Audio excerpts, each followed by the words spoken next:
안녕하세요. 네, 이번 시간에는 전기 산업기사, 전기 기기 문제 2022년 제1회 문제를 함께 공부해 보시는데요. 거기에 대해서 문제 총평과 적중 특강을 먼저 설명을 드리고 문제풀이로 들어가도록 하겠습니다.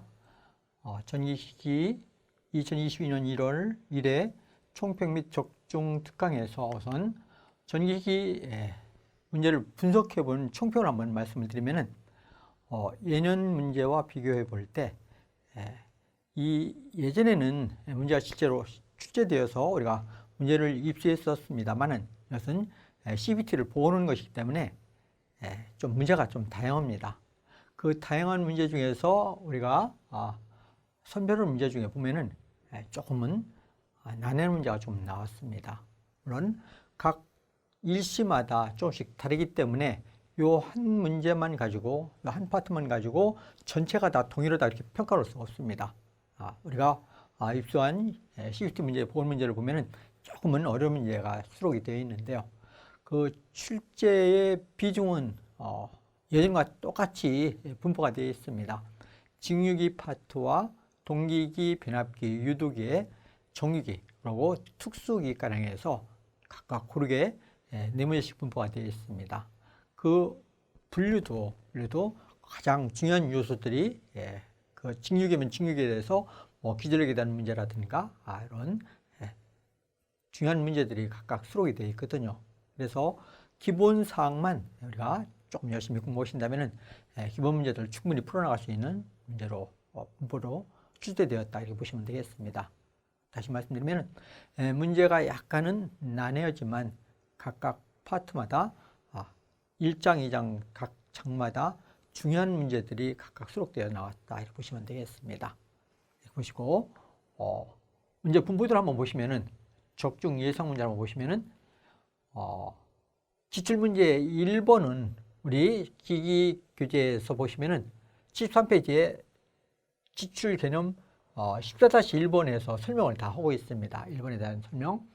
2번은 185페이지 4번 문제가 나와 있는데 이런 설명은 약간 다릅니다만은 어떤 용어, 트라이액이라든가 이런 문제에 대해서 정확히 표현하고 있거든요. 그래서 이상하다 볼 수 있고 3번 문제는 128페이지는 44번과 같은 맥락의 문제인데 숫자만 다릅니다. 숫자만 약간 차이를 두는 것 뿐이고 같은 문제라고 보시면 되겠죠. 그리고 4번 문제는 2번 문제와 동일하고 48번 문제도 5번 문제는 48페이지는 2번 문제가 좀 유사하게 나왔다. 그래서 문제가 조금씩 변하는 되지만 숫자만 조금 변화하고 설명만 약간 바꿔놓았을 뿐이지 같은 맥락의 문제들이 많이 출제가 되고 있다 이렇게 보시면 되겠습니다. 그러면 그 중에서 우리 3번 문제를 한번 함께 공부해 보도록 하겠습니다. 기출문제 3번을 보시면은 전 부하에 있어서 철선과 동선의 비율이 1대2인 변압기에서 효율이 최대인 부하는 전 부하의 약 몇 프로이냐 이렇게 물었습니다. 일반적으로 주상 변압기에서 우리가 실제로 제작할 때 철선과 동선의 비율은 1대1로 실제 제작하거든요. 이렇게 해서 몇 프로 부하에서 효율이 최대되는가 이런 문제인데요. 우리 교재에는 128페이지에 있는 44번 문제를 보시면 이렇게 주어졌습니다. 여기는 철선과 동선이 1대2인데 얘는 얼마가 된다? 1.6대 2.4 이렇게 주어졌습니다. 이보다 비율이 약간 작죠? 1.6대 1.4인 변압기에는 약 몇 프로 부하에서 효율이 최대가 되는가? 그러니까 똑같은데 여기는 1대1을 주로 얘는 뭘 주었다? 1.6대 1.4라는 이런 비율 숫자만 약간 차이가 있는 것이 같은 맥락의 문제이다 이렇게 보시면 되겠습니다. 그럼 이 문제를 한번 풀어보실까요? 일단 문제에서 들어가서 풀어보겠습니다만 기출문제와 똑같은 문제를 한번 풀어보시면은 이 문제는 이렇게 되는 것입니다. 항상 최대 효율의 조건이 무엇이 된다? 최대 효율은 변압기일 때는 무부하선인 철선과 전부하 동선 PC에서 몇 프로 부하이냐? n분의 1 부하 올렸다. 그래서 n분의 1의 제곱배가 되는 것입니다. 따라서 몇 프로 부하냐면 이 n분의 1을 구하는 것이거든요. n분의 1이라는 값은 무엇이 됩니까? n분의 1은 PC로 전부하 동선이거든요. 전부하 동선 PC분의 무부하선 철손의 비를 제곱이니까 제곱근을 취해줘야 되겠죠. 제곱근을 취해주면 이게 바로 몇 프로 부하이냐, 부하율을 구할 수 있는 것입니다. 그러면은 B가 2대 1로 줘졌죠. 2대. 어떤 크기를 줘준 거예요. 부패대로 1kW와 2kW 이렇게 줘주는 경우도 많이 있습니다. 근데 지금 B로 줘졌기 때문에 1대 2 이렇게 넣어주시면 되겠죠. 이게 제곱근을 취해주면 되겠죠. 그럼 이게 얼마가 되겠습니까? 루트 2분의 1이니까 루트 2분의 1은 0.707이 되는 것입니다. 707. 그럼 약 퍼센트, 100분율이면 약 70.7%가 되겠죠. 그럼 약 70% 부하해서 효율이 뭐가 됐더라? 최대가 됐더라. 그래서 실제적으로 우리 현장에서도 주상변압기 되는 보편적으로 비율이 1대 2로 제작을 합니다. 철선과 동선의 비율을 1대 2로 제작해서 70%의 부하에서 효율이 최대가 되게끔 많이 제작한다. 그렇게 보시면 되겠습니다. 답은 몇 번이 되었다? 3번에 답이 있죠. 여기서는 1.6 대 2.4가 되니까, 그러면 이때는 어떻게 되겠습니까? 1.6 대 2.4가 되니까 n분의 1호 값은 무엇이 된다? n분의 1호 값은 루트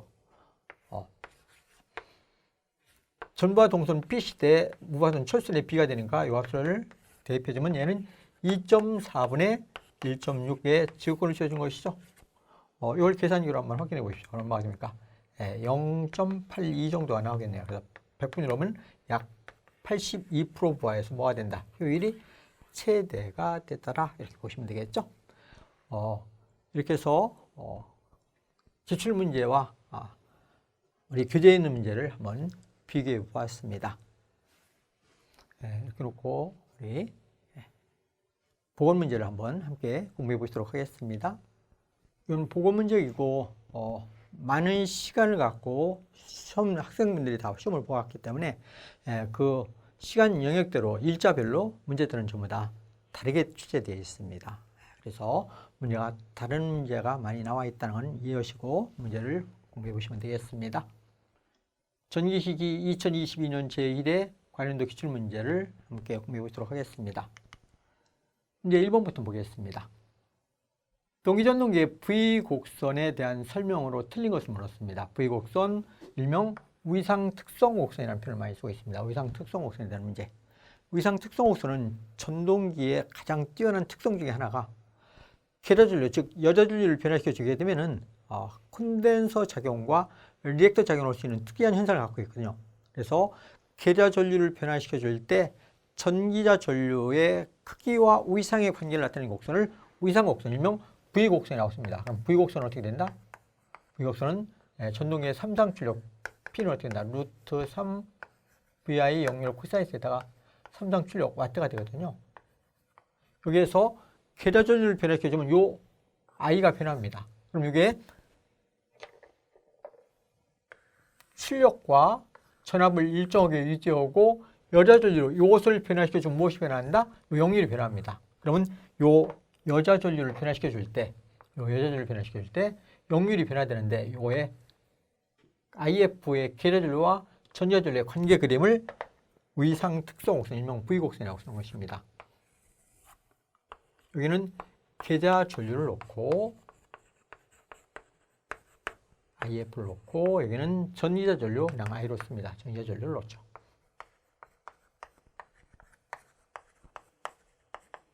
그래서 이 계좌전류를 변화시키다 보면은 전자전류의 크기가 변하거든요. 영률, 코사인 세타가 1일 때, 그럼 이게 일정하기 때문에 영률이 1일 때 이 전류가 최소화됩니다. 영률을 변화시키면 이 전류의 크기가 변화되는데 그 그래프를 그리면 이런 모양이 된다는 얘기다. 모양이 이렇게. 그래서 무슨 모양이 되더라? V자 모양이 되더라. V곡선 또는 계좌전류를 변화시켜 줄 때 전기자전류와 전압과의 위상 관계를 나타내는 그림이다 해서 위상 특성 곡선 이런 이름을 붙여놨습니다. 그럼 여기서 영률이 1일 때 있죠. 영률이 1일 때. 전류가 최소일 때가 항상 영률이 1일 때입니다. 즉 영률이 1일 때 항상 어떻게 된다? 전기자전류가 최소가 되는 것입니다. 전기자전류가 최소. 영률이 1일 때 이 값이 영률이 1이 되면은 전기자전류는 최소가 된다. 이 개념 하나 이해하시죠? 최소가 됐다.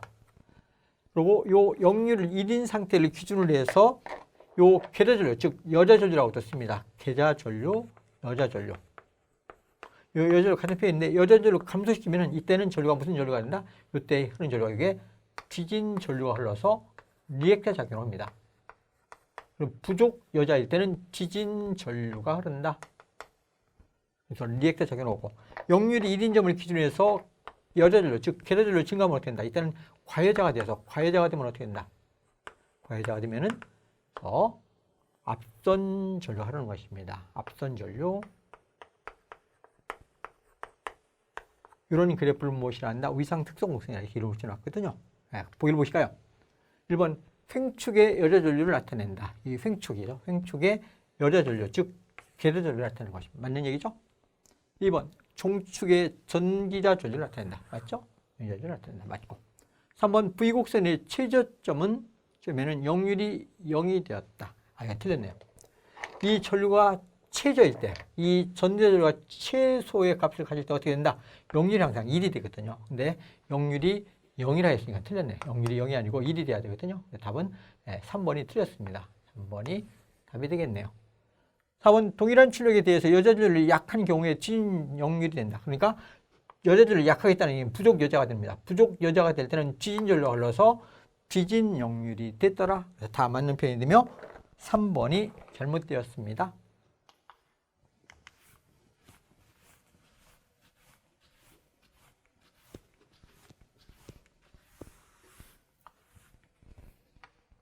이제 2번 보겠습니다.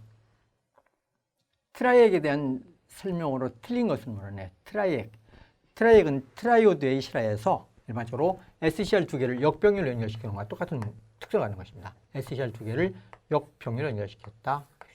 그래서 여기를 T1, T2에서 게이트 단자의 전압을 공유해주면은 항상 전압이 높은 쪽에서, 예를 들어 이쪽 전압이 높다. V1과 V2가 주어져 있을 때 V1이 높으면 항상 여기서 이렇게 전류가 흐르고 V2 쪽이 높으면 전류가 이렇게 반대로 흐르게 되는 것입니다.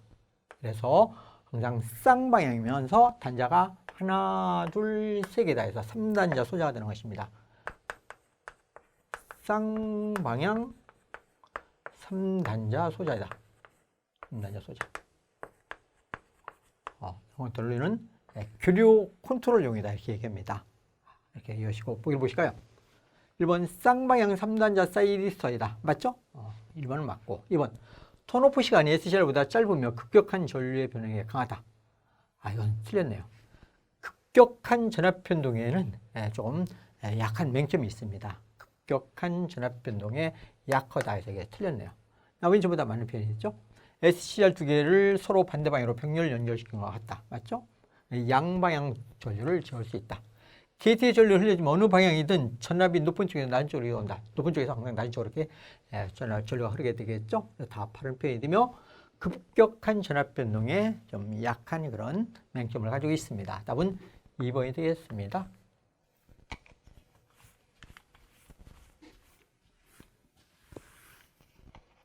3번 전부하에 있어서 철선과 동선의 비가 1대2인 변압기에서 효율이 최대인 부하는 전부하의 약 몇 프로인가? 항상 최대 효율의 조건이 무엇이 된다? 최대 효율의 조건. 최대 조건은 언제나 무부하선, 철선 얘기예요. 철선과 n분의 1 부하의 제곱 곱하기 전부하 동선 PC가 되는 것입니다. 몇 프로 부하이냐? 요 n분의 1을 부하는 얘기죠. 그럼 n분의 1은 무엇이 된다? n분의 1은 전부하 동선 PC분의 무부하선 PI에 제곱이 있으니까 제곱근을 씌워주면 되겠죠. 얘와 얘의 P가 1대1하고 있습니다. 1대. 무부하선 1일 때 동선, 전부하 동선 2가 됐다겠죠. 제곱근을 씌워주면 되겠죠. 제곱근은 이만 씌워주면 되겠네요. 이렇게. 그럼 루트 2분의 1은 얼마가 된다? 0.707이 되어서 약 70.7%니까 약 70% 부하에서 무엇이 된다? 효율이 최대가 됐더라. 70%. 답은 3번에 있죠.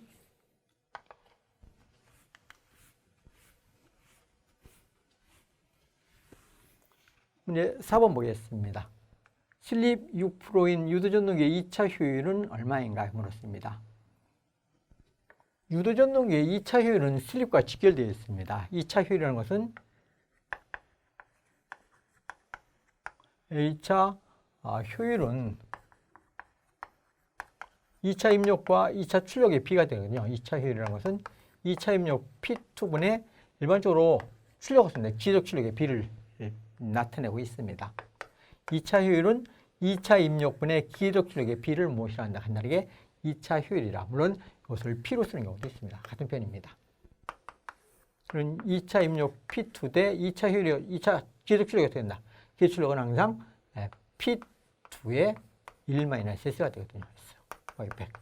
그래서 2차 입력과 2차 입력 소거되니까 무엇이 된다? 1-S거든요. 곱하기 100분율로 나타나겠죠. 100 빼주면 되겠죠? 자, 슬립이 지금 무엇이라고 했냐면 6%라고 줘줬네요. 슬립이 6%라고 했으니까 1-0.06을 빼서 곱하기 100을 해주면 되겠죠? 94%의 효율이 나오네요. 94%. 보기에서 찾으면 답은 1번에 있죠?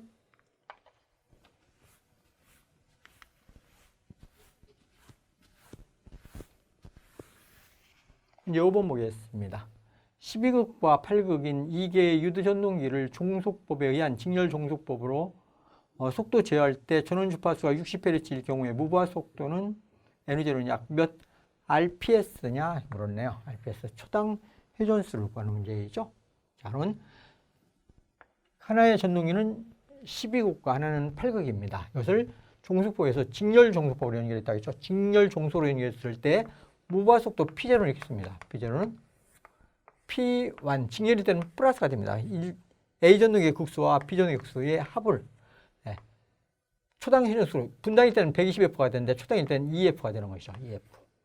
이것이 두 대 건설형 전동기를 종속법으로 연결해서 직렬 종속으로 했을 때는 P1 플러스 P2분의 2F가 되겠습니다.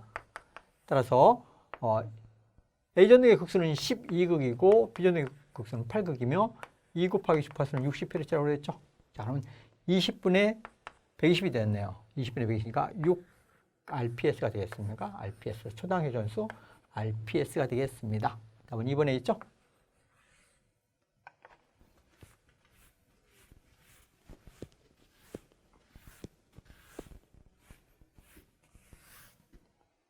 이제 6번 보겠습니다. 삼성 기류발전기의 기술력에 대해서 2분의 6 레디안의 지진 전기자 전류가 흐르면 전기자 반작용을 물었네요. 동기발전기에서 90도입니다. 2파일에 대한 90도 뒤진 전류가 흐를 때 전기자 반작용. 항상 뒤질 때는 직축 반작이면서 뒤지면은 감자, 앞서면은 증자 이렇게 알아두시죠. 위상이 동일할 때는 기술력 2와 전기자 전류가 동위상일 때는 횡축 반작용이며 위상차가 있는데 90도 앞서면은 증자, 뒤지면은 감자 이렇게 이해하시죠. 그래서 90도 뒤진 전류가 흐르니까 뒤진 전기자 전류니까 감자작용이 나와야 됩니다. 감자작용을 한다. 답은 4번에 있죠?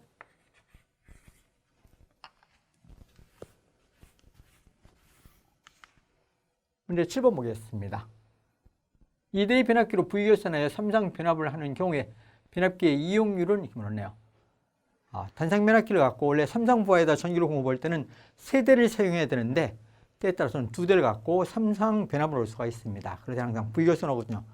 V결선하였을 때 이용률이라는 것은 2대를 하면 원래 한 대 출력에 2배가 나와야 되는데 V결선하면 항상 단상 변압기 2대를 V결선하면 2배가 안 나오고 루트3배밖에 안 나옵니다. 그게 바로 이용률이라고 쓰는데요.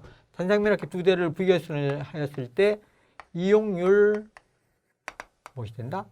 1대 출력에 2대 쓰니까 2배가 돼야 되는데 V결선일 때 출력은 항상 어떻게 된다? 1대 출력에 루트 3배밖에 안 나옵니다. 그래서 2P1분의 루트 3P1의 B를 이용률이라고 쓰거든요. 이것을 수식으로 보면 2분의 루트 3이 되어서 얼마가 된다? 0.866이 됩니다. 100분율로 하면 86.6%가 되겠죠. 그래서 이용률, 변압기 2대를 V결선할 때 이용률은 86.6%, 출력비는 57.7% 이런 표현도 쓰고 있습니다. 3대를 델타 결선하다가 한 대가 고장이 나면은 V결선할 수 있거든요. 그때 출력비는 57.7%, 이용률은 86.6% 해서 보기에서 찾으면 답은 3번에 있죠?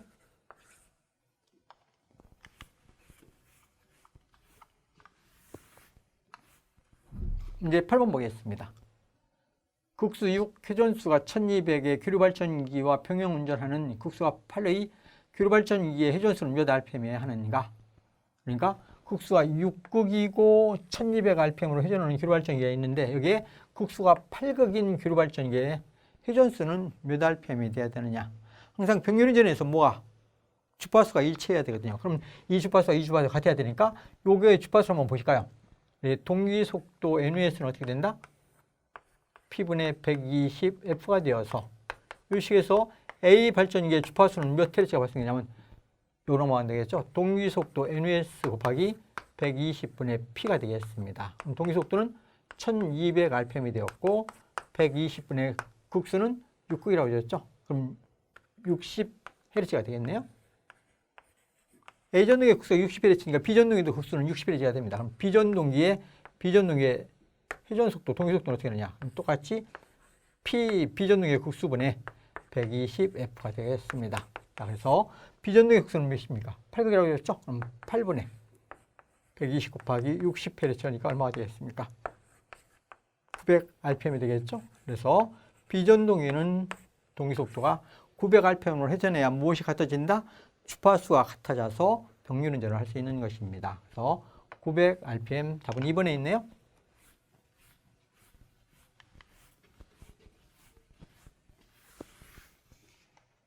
문제 9번 보겠습니다. 기대저항이 100옴, 기대전류가 2A, 전기자저항이 0.2, 무부하 전기적 속도로 회전하고 있는 직류 분권 발전기가 있다. 이때 유기전력을 물었네요. 무부하가 되기 때문에 분권 발전기에서 이렇게 되는 것이죠.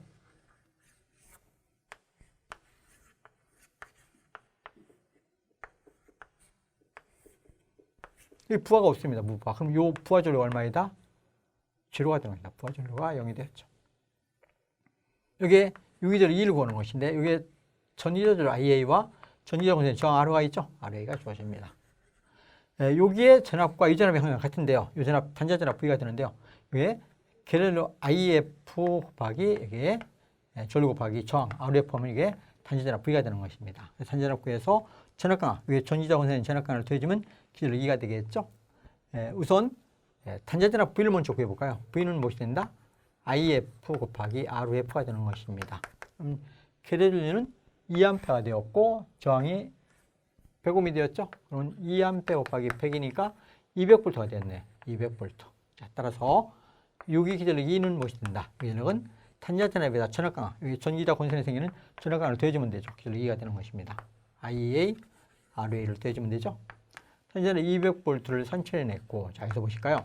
이 전기자 전류는 무슨 전류만 흐른다? 부하 전류가 0이기 때문에 계좌 전류가 곧 전기자 전류가 되겠습니다. 계좌 전류가 2A로 되었죠? 2A 곱하기 전기자 권선의 저항 2옴으로 줄였습니다. 0.25. 0.25. 그러면 0.4V가 되겠네요. 200, 0.2가 200.4V라는 이런 기전력을 발생시킨다. 자, 따라서 보기에서 찾으면 답은 2번에 있죠? 답은 2번이 되겠습니다. 이제 10번 보겠습니다. 삼상 유도전동기의 전원측에서 임의의 2선을 받고 접속하여 운전하면 물었네요. 이게 전동기가 이렇게 졸였을 때 삼상 유도전동기입니다. 인덕션 모차. 그래서 삼상, 그래서 A상, B상, C상, 뭐 이러면 L1, L2, L3를 쓰는데요. 삼선이 이렇게 공급하고 있을 때 회전이 이렇게 시계 방향으로 회전하고 있습니다. 고정기자에서 발생되는 회전 자기가 동기속도로 이렇게 회전하거든요. 근데 3선 중 2선의 결선을 바꿔서 운전한다는 얘기거든요. 3선 중 2선의 결선을 바꿔놓고 전원을 투입하면 어떻게 된다? 이때는 역회전이 되는 것입니다. 요 고정자에서 발생되는 동기속도가 역으로 회전하거든요. 그래서 3선 중 2선의 결선을 바꾸면 고정자에서 발생되는 회전 자기의 회전 속도가 역으로 회전하기 때문에 전동기는 역으로 돌아가겠습니다. 그래서 회전 방향이 반대로 회전한다. 답은 2번에 있네요. 회전 방향이 반대가 된다.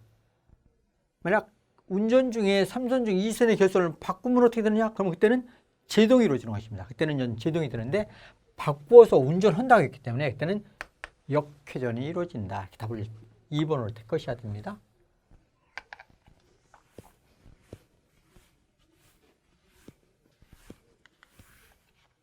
이제 11번 보겠습니다. 중요발전기의 무부하 특성 옥선은 다음 중 어느 관계를 표시하는 것인가? 물었네요. 무부하 특성 옥선 또는 무부하 포화 특성 옥선이라는데 무부하 특성 옥선은 중요발전기, 예를 들어서 분권 발전기가 있다.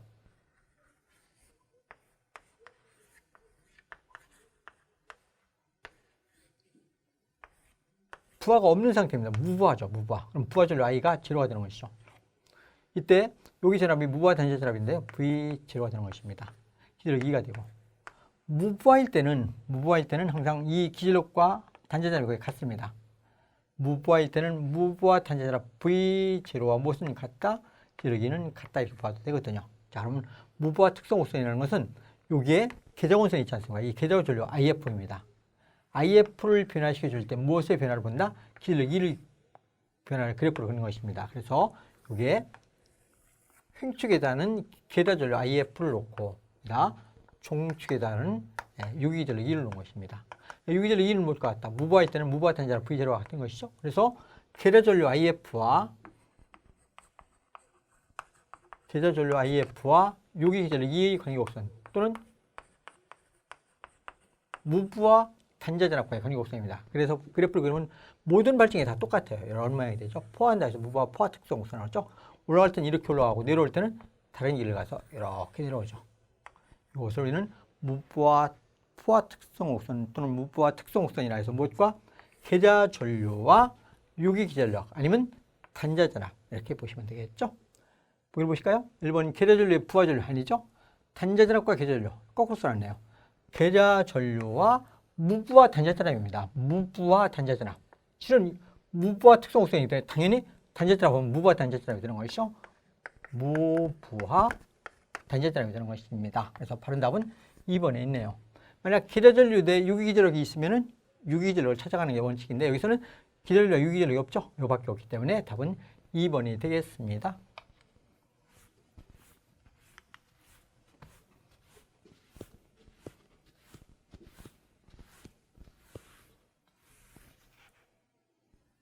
이제 12번 보겠습니다. 단락비가 큰 동기기는 이렇게 말하네요. 단락비가 큰 동기기라. 단락비는 동기발전기에서 이 단락비 KS는 KS 하나를 가지고 발전기의 모든 특성을 단적으로 나타낼 수 있는 수치 중에 하나가 단락비입니다. 단락비는 원래 KS는 계좌전류 B예요. 단락비는 계좌전류 IFS와 IF0의 B인데요. 삼상 단락 정격 전류를 흘리는 데 필요한 계좌전류와 무부하 정격 전압을 유도하는 데 필요한 계좌전류 B가 되는데요. 이 단락비를 산출해 보면 얘는 무엇이 된다? 얘는 동기 임피던스 ZS와 반비례 관계를 갖고 있습니다. 이래서 단락비가 큰 기계는 어떤 특성을 하느냐? 그럼 단락비가 큰 기계는 이렇게 알아두시면 되겠죠? 뭐가? 동기 임피던스가 작은 발전기다. 작은 동기기다. 이렇게 알아두시면 되겠습니다. 동기 임피던스가 작다. 자, 그럼 동기 임피던스가 작게 되면 어떻게 된다? 동기 임피던스가 작으면 가장 기본이 ZS는 작고 ZS가 작다. 소. 그럼 ZS가 작으니까 전압변동률 입힌을 쓸 때 전압변동률이 작아지죠. 전압변동이 작아지고 반작용도 작아집니다. 전기자 반작용 리액션가 얘거든요. 그래서 반작용이 작아지고 그다음에 출력은 이 동기 임피던스가 반비례이기 때문에 출력 P는 커집니다. 출력 P는 증가. P는 커지고 그다음에 가장 중요한 게 안정도가 높아집니다. 안정도 높다. 그리고 송전솔류의 충전 용량이 크며 자기 여자 현상이 작아지더라. 충전 용량 크더라. 송전솔류의 충전 용량이 크다. 이런 특성을 갖는 게 바로 단락비가 큰 기계입니다. 한번 보기를 보실까요? 1번 안정도가 높다. 맞죠? 가장 중요한 요소 중에 하나가 단락비가 큰 기계는 안정도가 높다는 게 가장 중요한 장점이 되는 것입니다. 안정도가 높다. 그럼 답은 1번이 답이 되었죠? 단락비가 큰 기계. 그럼 나머지 다 틀렸겠네요. 전압변동률이 작아야 됩니다. 전압변동률이 작아야 되는데 크다는 게 틀렸죠? 기계가 소형이다. 전압변동률이 작으려면 계좌가 커져야 됩니다. 계좌가 커지니까 공급이 커지고 기계치수가 커지는 그런 특성은 하나 있습니다. 그래서 기계치수가 소형이 아니고 대형이 돼야 됩니다. 대형 발전이 해야 되는 것이죠. 전기자 반작용은 작아지는 것입니다. 자, 그래서 답은 1번이 답이 되었습니다.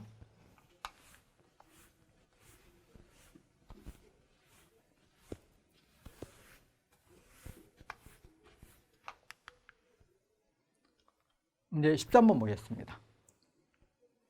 와류선이 50W인 3300대 110V 60Hz용 단상변압기를 50Hz 3300V의 전원에 사용하면 이 변압기의 와류선은 몇 와트로 되는가 물었네요. 와류선을 묻는 문제인데요. 원래 와류선은 어떻게 된다? 와류선은 에디 커렌트로서 P2로 쓰는데 이는 무엇이 된다? 와류상수 시그마 2에다가 도전율, 강판의 두께, 주파수, 최대 자석률 또 B 맥시멈의 지급의 비례거든요. 이게 와류선입니다. 그럼 이 발전기에 1차 측의 공급전압은 무엇입니까? 약 1차 측의 유기전력과 약 같다고 보거든요. 1차 측의 변압기의 유기전력과 단자전압은 공급전압은 같죠. 얘가 어떻게 된다? 4.44 FNO φm 이렇게 주어지거든요. φm이는 무슨 같다? 최대 자석률과 같은 것이죠. 그래서 결과적으로 이게 주파수와 최대 자석 있지 않습니까? 주파수와 최대 자석. 이게 강판의 두께가 되는데요. 결과적으로 뭐에 비례한다? 공급전압의 지급에 비례하네요. 그래서 변압기에서 와류선은 항상 뭐에 비례한다? 공급전압, V 1차 공급전압의 지급에 비례한다. 이렇게 알아두시면 좋습니다. 주파수와는 관계가 없습니다. 주파수는 여기서 대입하면 항상 무관하게 되거든요. 그래서 뭐에만 비례한다? 공급전압의 지급에만 비례하더라. 따라서 와류선은 그냥 볼 수 있죠? 에디 커렌트로서는 변화된 값의 와류선을 구하는 것입니다. 자, 여러분 얼마에서? 3300에서 3000으로 변화했죠. 그럼 처음에 3300대 3000 곱하기 로의 지구의 변화가 곱하기 처음에 와류선은 얼마였습니까? 50W가 됐죠? 50W로 구해주시면 되겠습니다. 그럼 1.1분의 1이 되었으니까 그의 지구이 됐으니까 1.2분의 1로 나와졌네요. 1.2분의 1로 나와주면 약 41W 정도가 되겠네요. 약 41W 정도가 되겠다. 답은 4번에 있죠?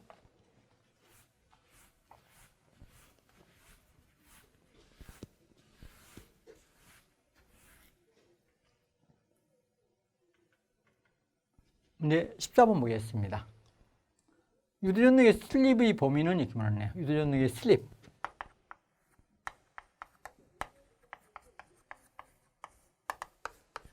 유도전력의 슬립 S로 쓰는데 유도전력의 슬립 S랑 항상 무엇이 된다? 슬립 S라는 것은 동기속도 NOS분의 동기속도 NOS-NO가 되거든요. 그랬을 때 이게 유도전력의 회전자의 회전 속도가 되거든요. 그럼 기동할 때는 어떠냐? 기동시는 NO가 이꼬로 0이거든요. NO가 0이니까 NOS분의 NOS니까 기동시는 1이 되네요. 이때 슬립 S는 얼마가 된다? 1이 되었습니다. 무부하일 때, 부하가 없으면 이 무부하 속도는 거의 동속도와 비례합니다.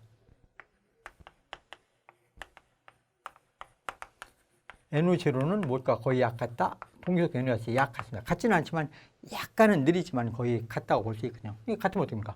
0가 되네요. 그렇죠? 그럼 이때 슬립 S는 0이 된다. 그래서 전동기의 슬립의 범위는, 슬립 S의 범위는 뭐보다 크고, 무부하일 때 0이 된다. 0보다는 크거나 같고, 1보다는 작거나 같아야 되겠네요. 그래서 유도전력의 슬립의 범위는 0보다 크고 1보다 작다 했으면 되겠습니다. 자, 그래서 크거나 같은데 이건 같다고 하는 것은 다 생략했습니다. 그래서 뭐보다 0보다 크고 1보다 작다. 그런 답은 4번이 되겠네요.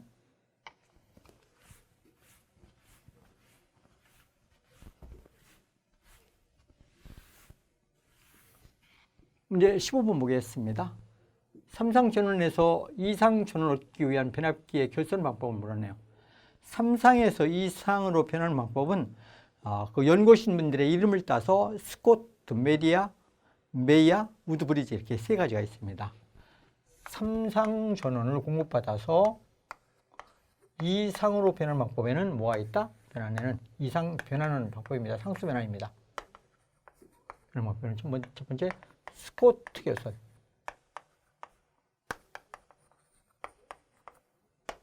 두 번째 메이야. 세 번째 우드 브리지 결선이 있습니다. 이 스코트 결선의 모양을 보면은 이 모양 뭘까 똑같다? 네, T자 모양과 똑같이 이루어집니다. T 결선이라 이런 표현을 쓰고 있습니다. 그래서 3상 전원을 2상으로 변하는 방법은 스코트 메이야 우드 브리지인데 스코트 결선은 뭐라고 씁니다? T 결선이라 하며 우리나라의 지하철에서 쓰는 결선을 우리는 3상 상수변을 하거든요. 그때 전부 다 스코트 결선, 즉 T 결선을 전부 다 하고 있습니다. 자, 그래서 보기에서 찾으면 3상을 2상으로 변하는 방법은 2번 T 결선이 있죠? 답은 2번이 되겠습니다. 2번.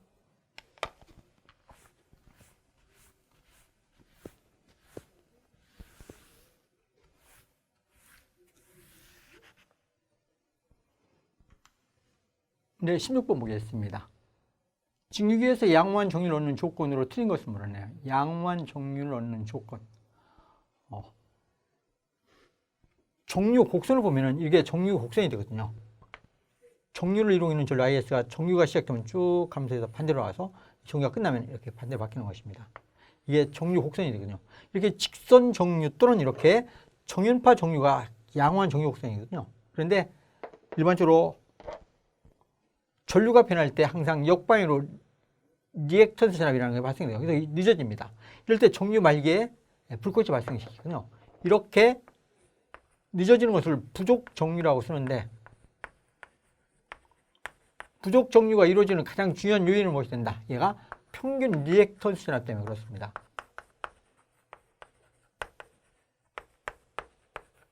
이 평균 리액턴스 전압을 E로 써서 E는 인덕턴스 L의 정류주기 T10분의 E IC라고 쓰는데요.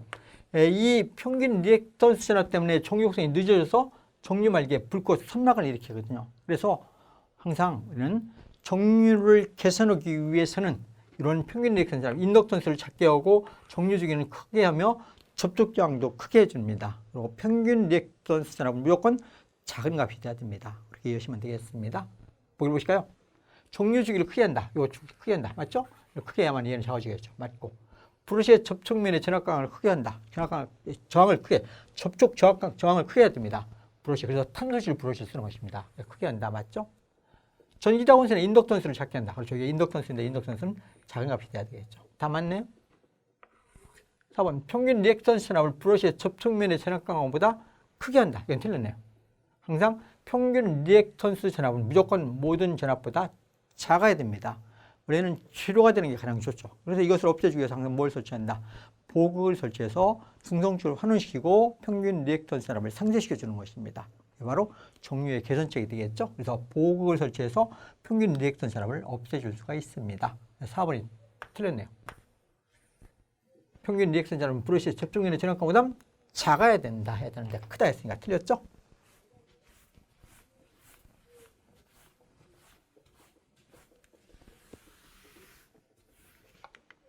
17번 보겠습니다. 교류탄상 직권전동기의 구조를 설명하는 것 중 옳은 것을 물었습니다. 교류탄상 직권전동기의 구조를 설명하는 것 중 틀린 것. 직권전동기 되는데 교류입니다. 교류. 우리는 직권정지전동기는 만능입니다. 직류도 사용할 수 있고 교류도 사용할 수 있는데 교류를 쓴다. 교류를 쓸 때는 가장 문제가 무엇이 된다? 교류를 쓸 때는 우선 리액턴스가 발생되기 때문에 역률이 나빠집니다.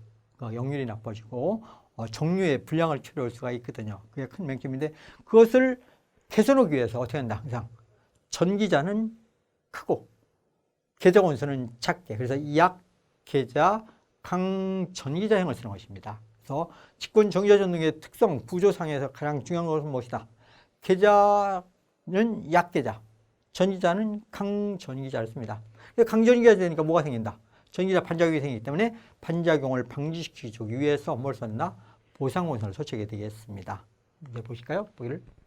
역률 및 정류 개선을 위해서 약계좌 강전기자형을 한다. 맞는 얘기네요. 그렇죠? 역률 및 정류를 개선하기 위해서 계좌는 작게, 계좌원선을 작게 하고 강전기자, 전기자는 크게 했다는 얘기입니다. 그래서 옳은 것은 1번이 답이 되겠네요. 그렇죠? 4번이 다 틀렸습니다.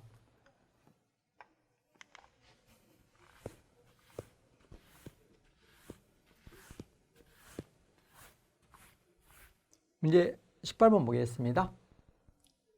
직류전동기의 공급전압을 V볼트, 자속을 5웨버, 전기자줄 IA, 전기자 저항을 RA, 속도 NRPM이라고 할 때 속도의 관계식은 어떻게 되겠는가 물었습니다. 단 K는 상수이다 주어졌죠.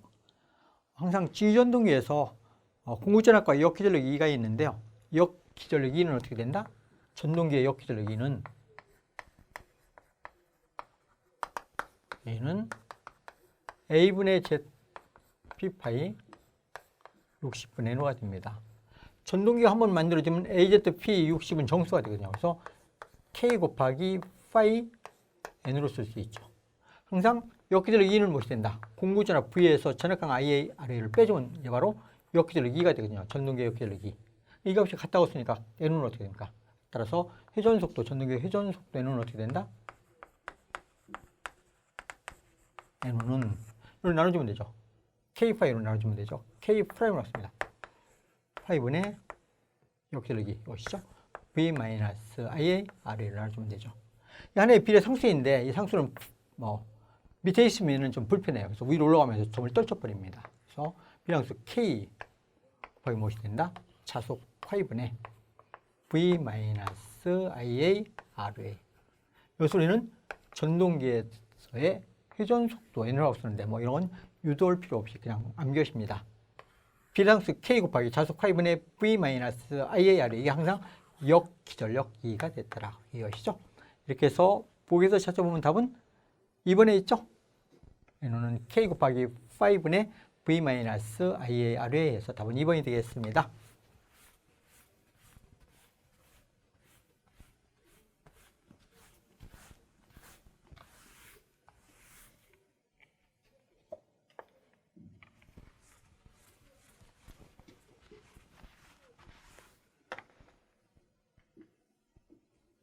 이제 19번 보겠습니다.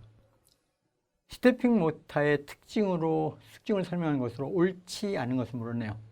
스태핑 모터라. 스태핑 모터는 펄스 파형을 가질 때 탁, 탁, 탁 이렇게 스텝 한 발 한 발 이렇게 뛰듯이 회전하는 전동기를 스태핑 모터 이렇게 놓쳐놨습니다. 스태핑 모터의 가장 뛰어난 장점은 피드백 회로가 없는데도 아주 위치 제어를 정확하게 할 수 있는 그런 특성을 가지고 있는 게 스태핑 모터의 가장 뛰어난 장점입니다. 그 오차가 누적되는 것도 없고 정역을 마음대로 할 수 있으며 토크 또한 매우 큽니다. 정지했을 때 정지 토크도 탁 크기 때문에 일반적으로 컴퓨터 계통이라든가 아니면 로봇용 이렇게 위치 제어를 할 때 가장 유효한 모터 중에 하나가 스태핑 모터이다 이렇게 보시면 되겠습니다. 특수기거든요. 보기를 보실까요? 1번 위치 제어를 할 때 각도 오차가 적고 누적되지 않는다. 그렇죠? 오차가 거의 발생되지 않습니다. 누적도 되지 않고. 맞죠? 2번 속도 제어 범위가 좁으며 초저속도에서 토크가 크다. 속도 제어 범위가 좁으며 했는데 이건 틀렸네요. 속도를 원활하고 정역 마음대로 컨트롤 수 있는 그런 능력을 가지고 있는 게 스태핑 모터의 뛰어난 장점 중에 하나입니다. 근데 속도 범위가 적다. 틀렸네요. 답은 2번이 잘못되었습니다. 3번 보시면 정지하고 있을 때 위치를 유지시켜주는 토크가 크다. 정지했을 때는 자석이 딱 잡고 있기 때문에 정지 토크가 매우 큰 그런 능력이 있습니다. 가속, 감속이 용이하며 정역 및 변속이 쉽다. 그렇죠? 다 맞죠. 답은 2번이 되겠습니다.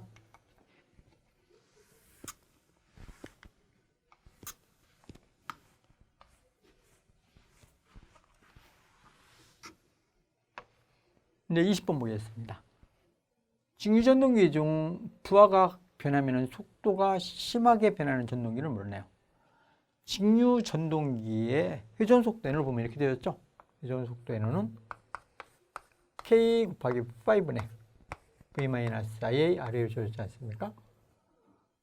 일반적으로 분권전동기 같은 경우는 이게 거의 일정하거든요. 공구자나 위가 일정하면은 이게 일정하거든요. 그래서 분권전동기는 정속도 특성을 갖습니다. 그래서 속도 특성 곡선을 그리면 이렇게 되는 것입니다. 부하전류 I가 변할 때 부하가 변하는 것이죠. 부하전류가 변할 때 전동기 회전속도 N은 어떻게 되냐? 속도 N은 속도 볼 때 분권전동기는 이게 일정 값으로 오면 분권전동기는 거의 일정한 거리로 가는 것이다. 약간 떨어지거든요. 이게 분권입니다. 가장 속도 변동이 큰 것이 직권 같은 경우는 이게 부하전류가 변하면 이게 변하면 이게 변하거든요. 직권전동기 특성 곡선이 가장 많이 변합니다. 이게 직권입니다. 그 다음에 복권 같은 경우는 가동 복권 같은 경우는 이렇게 됩니다. 중간 측성이 이게 복권입니다. 가동 복권. 차동은 속도가 더 빨라집니다. 이건 못 씁니다. 차동은. 그래서 우리가 이야기할 때 직과 분차인데 부하의 전류가 변할 때 속도 변동이 가장 큰 것. 예, 직권 전동기가 되겠습니다. 왜? 이게 뭐에 비례하기 때문에 예, 캐럴류가 비례하는데 캐럴류가 곧 무엇이 된다? 부하전류 I가 되기 때문에 부하전류가 변하면 이게 가장 크게 변하기 때문에 직권 전동기의 속도 변동이 가장 크다. 이렇게 이야기하죠. 따라서 분권, 직권이 있어. 2번 직권 전동기의 속도 변동이 가장 크다. 이렇게 해서 전기 산업기사 2022년 제1회 CBT 문제 보건 문제를 함께 공부해 보셨습니다. 고생하셨습니다.